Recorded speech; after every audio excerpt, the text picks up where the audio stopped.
I'm certainly not against college by any means. You spoke to one thing that I was very pleased to learn about that I didn't know about from your book was just how favorably college admissions representatives look at homeschoolers. I was like, oh, okay. Because for me, that was kind of one of my fears looking ahead. There's that big word fear that just always comes back Yeah. in.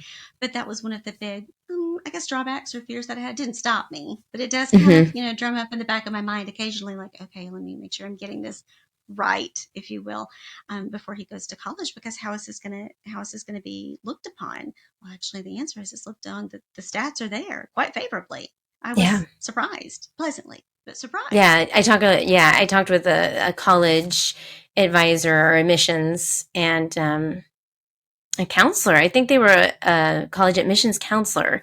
I don't remember their exact title, but they were saying that college is, it's like kind of like the talk of the town, so to speak. I mean, of course, I can't speak to every college, but Sure. there's this idea homeschoolers are responsible. They're there because they want to be there. They're not pushed into it.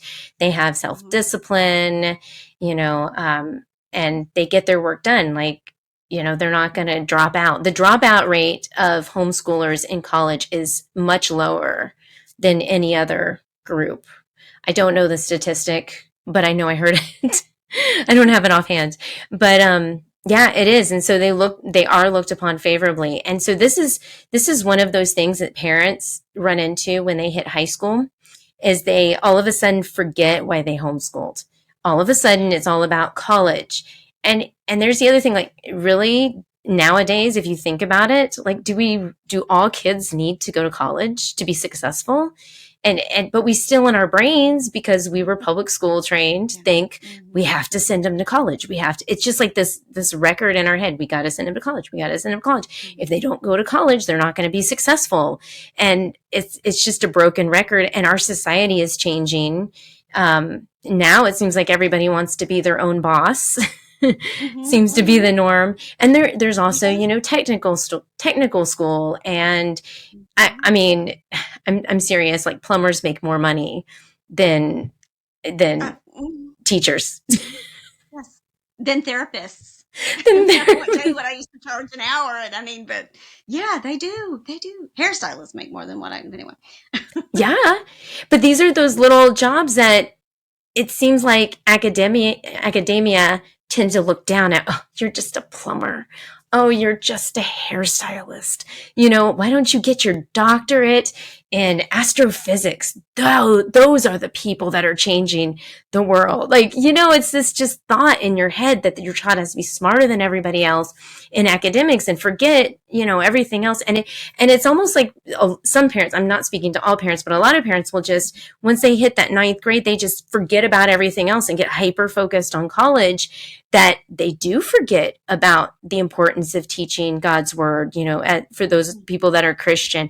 And that's the time, high school is when you really need to be focusing in on apologetics and God's word, because if they are going to step into college, their brains are going to explode if they don't have that solid foundation. I mean, serious, even Christian colleges nowadays are becoming more and more secular. Just because it says Christian doesn't mean it's going to have, Christian interwoven throughout all the academics. So it's just, don't lose your focus.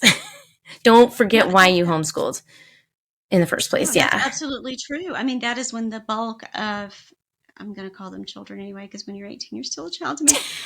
When young believers, that is when the bulk of when young believers leave the faith is when they go to Yeah. college, even if they go that, and that is when, because it is that questioning age, and that it starts long before. You and I both know this, but it starts long before with laying the foundation and rebuilding on that foundation continually. Um, but yes, you can't move away from that. Come high school, that's when you kind of go a little bit harder with it, appropriately for their age. But that, because by the time they leave your house and they go out into college, that is when most of the Christians leave faith. Yeah. And so that's when you Yeah. want them to have more of a solid foundation when they go. Yeah. And one of the things lately that I've been really thinking about, because I have a 13-year-old, so he's doing eighth grade next year. And I'm even starting to, like, I'm seeing myself look at, okay, we're going to do, this track. And we've talked about what you want to do. Are you going to go to college? Is this, and he doesn't really want to go to college, but he's like, but mom, I want to kind of be on the college track. And so we've kind of looked at the classes that he can take. And so I've actually made it a point to say to him, you are going to be taking apologetics classes as some of your credit, but not you by yourself. We're going to do it together with dad, Cool. with dad. Oh, cool. And because dad, we love, that's kind of my guilty pleasure is apologetics. I love apologetics. And we're going to do it together. And we're going to continue to do it. And we've even had the discussion that, well, my sister-in-law did this before she was allowed to go to college. She had to do 1 year of not college, but almost like Bible college, but hardcore Bible college before she could even go into college. And so we're kind of juggling around with that idea and doing it together with your kids, I think is what's important, because they're going to be asking you questions that you may or may not be able to answer. And a lot of the times parents will hear that hard question and just kind of blow it off. But that teenager still has that hard question, and parents can't answer that question, nor are they looking for the answer sometimes because they're so focused on other things. So that teen is going to hit college, and then they're going to start asking that question to their professors and their peers, and they have answers. And their answers are not what you want your kid to be hearing. So that's why do apologetics with your kids and answer those questions together. That's what my next book should be about. Because go ahead and start writing that proposal now. Yeah. It really is. I mean, I follow Mama Bear Apologetics and listen to yes. all of that, and I think I'm getting ready for that. I think I am. I'm getting there, but I just feel like I've got to study even more. Being me and my type A personality, I'm like, oh, I've got to know that before I get there. Well, I'm never going to know it all, and I have to remind myself there's no way possible for me to know it all. Right. God will give me what I need. And, he'll give me those bites of that elephant at a time, since I can't eat the whole thing. And then I won't have to do it in my own strength either. If I can just remember that, it's okay. I don't have to know it all before I get there. But I love the idea of doing that. I wrote myself a little note of family apologetics together. It's brilliant. Yeah. The heavy stuff. Yes, the heavy stuff. I will read that book. Yeah.